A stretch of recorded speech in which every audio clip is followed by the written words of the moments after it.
Hello and welcome to the Kenyan Archive, where you will learn something new about Kenya. In the previous videos, we've talked about Kenya in different aspects.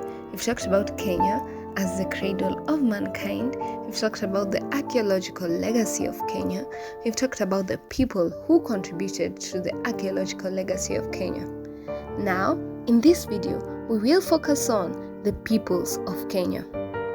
We need to know that Kenya is a beautiful and culturally rich country with a diversity of ethnicities which enrich it and make it a beautiful country.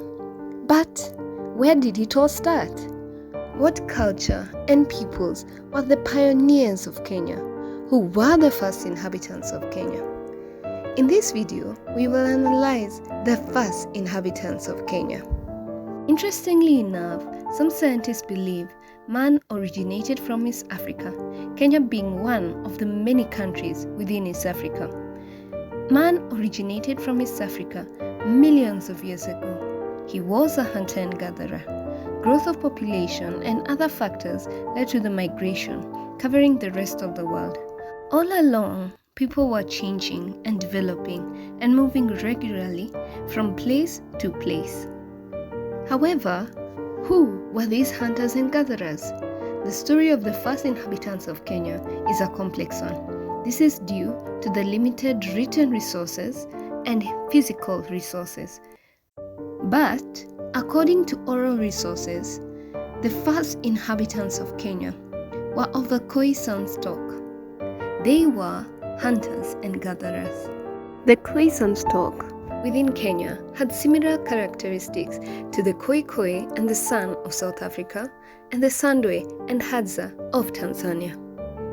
But currently, there is a lot of debate on whether the Khoisan were really present in Kenya. We'll therefore look at the two aspects of this debate. Points against the Khoisan being in Kenya at a time are as follows. Number 1, there is a debate amongst anthropologists and archaeologists about the Khoisan being in Kenya. Number 2, there is inconclusive genetic evidence. Number 3, there is limited linguistic evidence.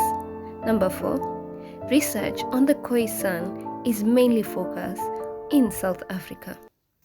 On the other hand, the debate that supports the Khoisan being present in Kenya at a time are as follows. Number 1, there is presence of linguistic evidence. There is the use of click consonant characteristics of Khoisan language in some languages. These languages are Nokuro and Ongunye language group, amongst many. The second point is there is archaeological evidence. There has been presence of fossil remains and artifacts found in Kenya, including those in Kariandusi, that support the presence of the Khoisan in Kenya. The third point is there is historical accounts. This is through the oral tradition and the historical accounts of Kenya which mention the presence of the Khoisan. And lastly, migration. This is where the Khoisan were present before and after 10,000 BCE, where people and civilizations hunted and gathered for food. Therefore, they were present during the time when people were moving around and looking for places to settle and build civilizations. Following the heavy points that support the presence of the Khoisan in Kenya, we will therefore look at how they lived in East African Kenya. Number 1, they communicated using click sounds. Time, the Khoisan ate fruits, nuts, vegetables, honey, wild game, milk from their livestock, thus supporting the lifestyle activities of hunters, gatherers, and also some pastoralists. Style type was nomadic, meaning they settled in seasonal camps. Additionally, they practiced the custom of circumcision. Additionally, they made rock art. In terms of religion, the Khoisan at this time were non-theistic. This is where they recognize the existence of an impersonal connection of spirits existing outside humans and some animals. At this time, they believed life is a continuous cycle with a balance between life, death, and rebirth. Additionally, they acknowledged that spirits lived on in the earth, trees, and animals. They believed that passing away was part of a continuous cycle of life, since death led to rebirth. The Khoisan that lived in this time also had a microlith tradition. Therefore, they had a microlith toolkit, which shows that the Khoisan people began to eat edible tubers. Why exactly did this microlith tradition emerge? Number 1, there was a dry woodland savanna within this territory. Number 2, there was 700 to 1000 milliliters of rain per year, which wasn't really that good. Number 3, relatively low population of larger game. Lastly, there was few antelope congregating in larger herds.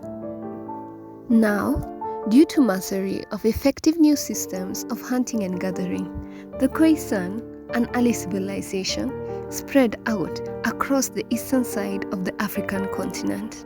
Exactly did they spread out? The reasons are as follows. Number 1, their climate and vegetation. The second reason, there was limited resources. The third reason, this was also due to the upgrade of their hunter and gatherer technology. Their spread occurred during the 7th to 6th millennium, where they traveled until finally they reached South Africa, where they currently reside. In this video, we have therefore looked at the first inhabitants of Kenya. We have looked at how they lived, what they believed, and the reasons for their spread. Thank you, and if you have learned something new, please like and subscribe, and feel free to comment. Bye!